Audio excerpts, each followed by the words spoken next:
चले? चलो। देवर जी, आपकी हिम्मत कैसे हुई आपके भाई के वॉलेट से पैसे चुराने की? भाभी, आपकी हिम्मत कैसे हुई मेरे हस्बैंड पे हाथ उठाने की? हाथ ना उठाऊं तो और क्या करूं? पैसे चुराए हैं इसने अपने ही घर में, अपने ही भाई से। किससे पूछे पैसे लिए? अरे चोरी वोरी नहीं करी है मैंने, फालतू की बातें मत करो आके यहाँ पर। चोरी करी है मैंने, भैया ने बोला था पैसे निकालने के लिए वॉलेट से, तो पैसे निकाल के लेके जा रहा था। आपको क्या दिक्कत है? उन्होंने कुछ नहीं बोला, तूने पैसे मांगे और उन्होंने कोई जवाब नहीं दिया और तूने बिना पूछे पैसे निकाल दिए। घर के खर्चे पता भी है कितनी मुश्किल से निकलते हैं, कितनी मुश्किल से मैं खर्चा निकालती हूँ, सब कुछ संभाल के रखती हूँ, और तुम लोग बस उड़ाने के लिए पैसे लेके चले जाते हो। एक मिनट, अब समझ में आ रहा है कि आपको इतनी दिक्कत क्यों हो रही है। अरे क्योंकि मेरे हस्बैंड मुझे बाहर घुमाने लेकर जा रहे हैं ना, लेकिन आपके हस्बैंड तो आपको कहीं लेकर नहीं जाते, इसीलिए बड़ी दिक्कत हो रही है ना आपको, इसीलिए आपने मेरे हस्बैंड पे आके थप्पड़ मार दिया। मुझे कोई जलन नहीं हो रही है, तुम लोग को जहाँ जाना है जाओ, अपने पैसों से जाओ, मेरे पति के पैसों से नहीं। वो मुझे पैसे देते हैं घर खर्च के लिए, हमें घर चलाना होता है। तुम लोग को उस चीज से तो फर्क पड़ता नहीं है। और इतनी जो तुम अकड़ दिखा रहे हो ना तान्या, बाहर अगर घूमने जा रही तो मेरे पति के पैसों से जा रही हो, अपने पति के पैसों से नहीं। तो आपके पैसे भी नहीं है, वो बड़े भैया है मेरे, मैं कुछ भी कर सकता। बहुत ही कौन है पीछे बोलने वाली? जब साहब बोले जा रही, छोटा भाई उनका मैं। तुम्हारी भाभी, जिसके सर पे सारी जिम्मेदारी है और जिसको तुम कुछ नहीं समझते हो। सारा जब काम याद आता है तब अपनी भाभी याद आ जाती है, लेकिन आवारागर्दी करनी होती है, पैसे उड़ाने होते हैं तो ये तुम्हारा भाई हो जाता है। और जब पैसों की दिक्कत आती है मुझसे हिसाब मांगते हैं, और मैं क्या बोलूं फिर? तुमने उड़ा दिए। बोले जा रही है और भैया को कोई फर्क ही नहीं पड़ रहा। आज तक आपने तो कुछ नहीं बोला मुझे, हैं? अगर मैं कुछ करता हूँ मुझे डांटे तक नहीं, और ये कल क्या ये औरत मुझे डांटेगी, यहाँ पर तमाशा करेगी। आप कुछ बोलते क्यों नहीं उनको? कुछ इतना छोटा है वो घर का, और तुमने चाटा क्यों मारा उसको? पहली बार थोड़ी पैसे निकाले उसने, ऐसे नहीं बोलना चाहिए तुम्हें उसे। अरे कितना छोटा भाई है, स्कूल में है क्या कि अभी भी हमसे पैसे मांगेगा? शादी हो चुकी है, कुछ तो जिम्मेदारी समझे। चलो हम इसे फोर्स नहीं करते कि बाहर जा कमा, लेकिन इतना तो समझे कि घर के खर्चे होते हैं। बस खर्चे करवा लो, घुमवा लो इधर उधर। बस बहुत हो गया, हमें अब किसी की बात नहीं सुननी है। और आप लोगों का ना डेली डेली का ड्रामा हो गया है। मैं तो कह रही हूँ हम अलग ही हो जाते हैं, तभी ये खुश रहेंगी। आप यही चाहती है ना कि दो भाइयों में फूट डल जाए? हम यहाँ पे रहते तो आपको बहुत दिक्कत होती है ना, हम अलग हो जाएंगे, फिर आप अच्छे से खुशी से इस घर में रहना, हम अपना हिस्सा अपने नाम करवा लेते हैं। तान्या, मुझ पे ना गलत इल्जाम लगाने की जरूरत नहीं है। मैंने एक बार भी नहीं बोला कि मुझे तुम लोगों के यहाँ पे रहने से प्रॉब्लम है। मुझे प्रॉब्लम है फिजूल खर्चों से, और वही चीज तुम्हें समझाने की कोशिश कर रही हूँ, लेकिन तुम्हें समझ आती है नहीं। और 2 मिनट में बोलते हैं घर बंटवारा कर लेते हैं। अरे इतने सालों से मैं इस घर को संभाल रही हूँ, आज तक मैंने तो नहीं बोला कि घर अलग कर लेते। अरे अभी की आई हुई है ये, और घर तोड़वाने की बात कर रही है। भाभी तमीज से बात करो। पैसे अगर मैंने चोरी करे ना, मुझे आके बोलो, मुझे डांटो। थप्पड़ तो मार दिया, मेरी बीवी को बोलने की क्या जरूरत है? वो तो सच बोल रही है जो भी बोल रही है, और आप पता नहीं खड़े खड़े तमाशा देख रहे हो। बस बड़े भाइयों कुछ स्टैंड लो ना मेरे लिए। राजा बस, घर की लड़ाई है, छोटे मोटे झगड़े। इतनी सी बात पे बंटवारे की बात करते हुए अच्छे नहीं लग रहे हो तुम दोनों।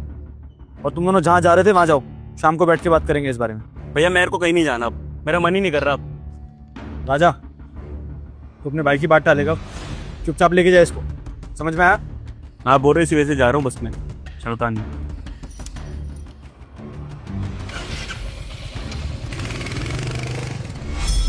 मेरी क्या गलती है जो तुम मुझे रोक रहे थे? अरे मैं तो अपने ही घर का सोच रही थी ना, लेकिन तुम्हें तो मैं ही गलत दिखती हूँ।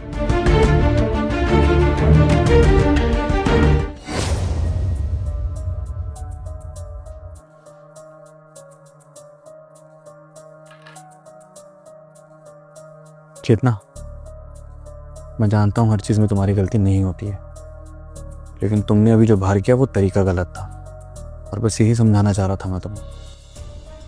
नहीं, आप तो ऐसे बोल रहे जैसे पहली बार किया है मैंने। अरे जब से शादी होके आई है उसको बच्चों की तरह पाला है मैंने, उसकी माँ जैसी ना देखभाल करी है मैंने। और पहले भी गलती जब वो करता था तो मैंने उस पर हाथ नहीं उठाया क्या? एक बार कॉलेज में वो पैसे चुरा के लेके गया था ना आपसे, तब मैंने हाथ उठाया था। जब तब कोई बात नहीं, तब इतनी बात का पतंगड़ क्यों बन रहा है? अरे अगर माँ जैसे मैंने उसको संभाला है तो हक बनता है ना कि अगर वो कोई गलत चीज करे तो मैं हाथ उठाऊं उस पर। आप तो बस उसी की साइड लेते रहो, मैं ही गलत हूँ। तो वो कॉलेज में था यार, अब वो बड़ा हो गया, शादी हो गई है उसकी, और वो चीज चलो 1% वो समझ भी सकता है, लेकिन तान्या कैसे समझेगी यार? उसे क्या पता हम लोगों ने क्या स्ट्रगल फेस किया है, तुमने उसके लिए क्या किया है? नहीं जानती ना इस बारे में कुछ भी। वो जब से वो उसकी जिंदगी में आई है तब से वही सब कुछ कर रही है उसके लिए। और चेतना देखो सिंपल है यार, मुझे बाप का दर्जा देता है वो, और अगर मेरे पापा के पर्स में से मैं बिना पूछे पैसे निकाल लेता हूँ, इसका मतलब ये थोड़ी कि वो चोरी हो गई। वो मुझे समझता है, अपना मानता है, इसलिए उसने पर्स में से पैसे निकाल लिए। चोरी में तब मानता जब वो बताता नहीं या सबके सामने नहीं निकालता, तब मैं मान सकता था। उसकी नीयत तो खराब नहीं है ना, वो मुझे अपना मानता है इसलिए उसने ये सब किया। लेकिन इस बात पे हाथ उठाना, वो भी इसकी बीवी के सामने, यार ये कहाँ का जस्टिस हुआ यार। कब तक उसकी साइड लेते रहोगे? मैंने माना कि आपका छोटा भाई है, बहुत लगाव है आपको उससे, लेकिन एक पॉइंट पे आके उसको तो समझना पड़ेगा ना कि परिवार क्या होता है, जिम्मेदारी क्या होती है, जो वो नहीं समझता। अरे इतने टाइम से मैं समझ रही हूँ कि ठीक है उनकी नई शादी, अभी उनको एंजॉय करना है, घूमना फिरना है, लेकिन फिर भी थोड़ा परिवार को तो देखना होता है ना। जितनी चादर है उतने ही पैर पसारने होते हैं। अभी शादी में इतना खर्चा हुआ है, उसके बाद कितने खर्चे और हुए हैं आपको भी पता है ना। आपकी तरफ से सैलरी भी अभी कम ही आ रही है, घर कैसे चला रही हूँ मुझे पता है। मेरे को हिसाब देखना पड़ता है कि किसी को किस चीज की कमी ना हो, और उसके ऊपर से ये लोग फिजूल खर्चियां करते हैं। अरे घूमो फिरो, लेकिन फालतू की चीजें उठा के लाना कोई सही बात है क्या? अरे अब शादी होगी, इनकी बड़े हो गए हैं ये, इनको समझना होगा कि परिवार की जिम्मेदारी क्या होती है, घर का बजट क्या है, लेकिन ये लोग समझते ही नहीं। और आपसे पूछ के नहीं लेके गया था, पैसे लेके गया, चोरी चोरी होती है, ठीक है उसका हक बनता है, वो लेके जा सकता है, लेकिन फिर भी अब उसे समझना चाहिए कि कुछ जिम्मेदारी है उसको खुद भी संभालनी पड़ेगी। और जब मैं उसे समझा रही हूँ तो आप भी मुझे कह रहे हो, उसकी बीवी भी मुझे ही कह रही है। इतने सालों से मैं इस घर को संभाल रही हूँ, मुझे आपकी कितनी बातें बुरी लगी हैं, उसकी कितनी बातें बुरी लगी, आपके परिवार की कितनी बातें बुरी लगी है। एक बार मैंने बोला कि घर को छोड़ देते हैं, अलग होकर रह लेते, क्योंकि मैं परिवार तोड़ना नहीं चाहती। और आज मैंने अपने बेटे जैसे देवर पे हाथ क्या उठा दिया। उसकी बीवी ने इतना बोल दिया कि घर अलग कर लेते, मेरे हिस्से की जमीन मुझे दे दो, और आप मुझे गलत बोल रहे। ठीक है चेतना, तुम्हारा मोटिव भी गलत नहीं था, और मैं ये नहीं कह रहा हूँ कि मैं उसकी साइड ले रहा हूँ। अगर तुम्हें समझाना है तो समझाने का एक तरीका होता है चेतना। मुझे एक बात का जवाब दो, तुम्हारे पेरेंट्स जब तुम छोटी थी तो तुम्हें डांटते थे, मारते थे, उस तरीके से समझाते थे, लेकिन जब तुम बड़ी हुई तो उन्होंने अपना तरीका बदल दिया। देखो, इंसान को वक्त के साथ बदलना बहुत जरूरी है अपने रिश्तों के लिए, तो रिश्ते बिखरने में 1 मिनट नहीं लगता है, और ये बात बड़े ही समझ सकते हैं। अब खुद सोचो, तुम्हारे पेरेंट्स या मेरे पेरेंट्स हमारे ऊपर हाथ उठाएंगे तो कैसा लगेगा? हाँ, बचपन में उठाते तो शायद हम थोड़ी देर रोते, वो हमें चॉकलेट दे देते, हम खुश हो जाते, लेकिन अब ऐसे हाथ उठाना ठीक बात है क्या? इवन तुम्हारे पापा अगर मेरे सामने तुम्हारे ऊपर हाथ उठाएंगे, चाहे तुम्हारी कितनी ही बड़ी क्यों ना गलती हो, लेकिन मैं फिर भी उनको ये चीज बोलूंगा। क्यों? क्योंकि उन्होंने मेरे सामने मेरी बीवी के ऊपर हाथ उठाया।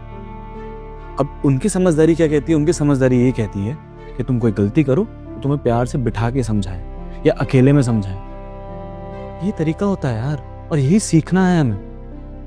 देखो, आज तक हमारे घर में कभी बंटवारे की बात नहीं हुई है, आज तक किसी ने बात नहीं की, लेकिन आज तान्या ने पहली बार की। क्यों?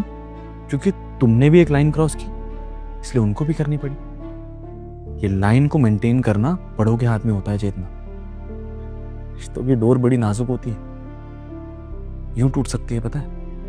इतने सालों से तुमने राजा के लिए ये सब किया, कॉलेज में था, उसके कपड़े धोती थी, सब किया, मैं मानता हूं, लेकिन वो एक चांटा तुम्हारी सालों की मेहनत को बर्बाद कर सकता है। और यही सब मैं तुम्हें समझाना चाहता हूं। अगर तुम समझ जाओगे तो हमारे रिश्ते बचे रहेंगे, ये तो कोई दिक्कत नहीं है। जैसे और लोगों को हम लोग देखते हैं, भाई भाई के बीच झगड़ा रहता है, दुश्मनी रहती है, हमारे बीच भी वो शुरू हो जाएगा। लेकिन मुझे नहीं लगता कि इन सब का कोई फायदा है। बाकी तुम्हारे ऊपर है कि तुम्हें क्या करना है और क्या नहीं। तुम क्या चाहती हो अपनी जिंदगी से? तुम मेरे भाई से मुझे अलग करना चाहती हो या उसको अपने साथ रखना चाहती हो? It's all up to you Chetna. क्योंकि एट द एंड घर में एक औरत ही होती है जो घर को संभालती भी है और बिगाड़ती भी है, और खास करके घर की बड़ी औरत। एक टाइम पे तुम्हारी दादी होगी, फिर तुम्हारी माँ हुई, और अब वो जिम्मेदारी तुम्हारे ऊपर है। तुम देख सकते हो कि तुम्हें क्या करना है और क्या नहीं, इन रिश्तों को संभालना है या बिगाड़ देना। और जहां तक चेतना मैं तुम्हें समझता हूँ, इतने सालों से समझता आ रहा हूँ, तुम रिश्ते बिगाड़ने में बिलीव नहीं रखती। तुम चाहती हो कि हम भाइयों के बीच प्यार रहे, और अगर वो प्यार रखना चाहती हो तो थोड़ी सी इन चीजों को समझो। और अगर तुम्हें ठीक लगे तो राजा और तान्या जब यहाँ पर आए तो उनसे एक बार सॉरी बोल देना।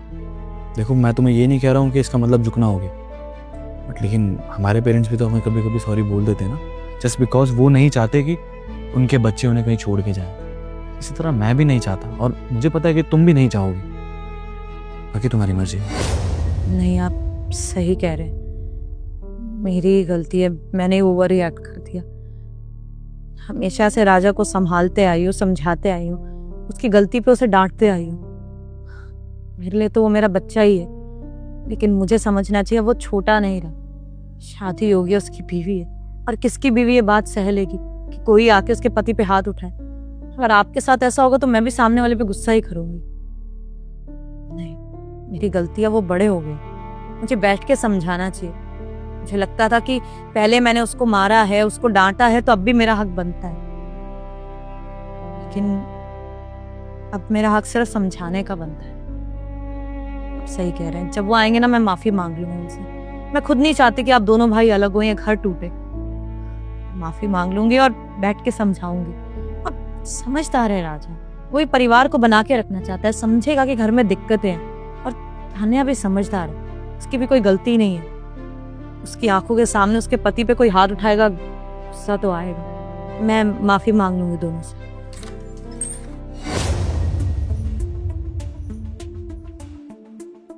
आ गए तुम राजा, आई एम सॉरी, मुझे तुम पे हाथ नहीं उठाना चाहिए था, वो बस थोड़ा गुस्सा आ गया था, इसलिए सॉरी। नहीं भाभी, गलती शायद मेरी है कि मैंने इतना चिल्ला दिया। मैंने ये नहीं सोचा कि मेरी भाभी मुझे सही के लिए समझा रही है। गुस्से में था, कुछ भी बोलता चला गया। और आपने तो हमेशा मेरा ध्यान रखा है, हमेशा माँ की तरह वो प्यार दिया है, सारी चीज़ें संभाली है। मेरे से गलती हो गई और उसके लिए माफ़ी मांगना चाहता हूँ आपसे। हाँ भाभी, ये बिल्कुल सही कह रहे हैं। हम लोग लड़के तो चले गए थे घर से, लेकिन बाहर जाके ना दिमाग में यही सारी बातें चल रही थी। हमने अच्छा नहीं किया आपसे ऐसे बात करके, आइंदा ऐसा कभी नहीं होगा। कोई बात नहीं, तुम लोग माफी मत मांगो। नई नई शादी हुई है, घूमोगे तो सही। मैं बस समझाने की कोशिश करी थी कि घर का बजट भी थोड़ा संभालना होता है। बाकी तान्या प्लीज, आज के बाद ना बंटवारे की बात मत करना। इस घर में पूरा परिवार हमेशा मिलजुल के रहे, मैं चाहती हूँ हमेशा वैसे ही रहे। जी भाभी, आप लोग बैठे, मैं आप लोगों के लिए चाय लेकर आती हूँ।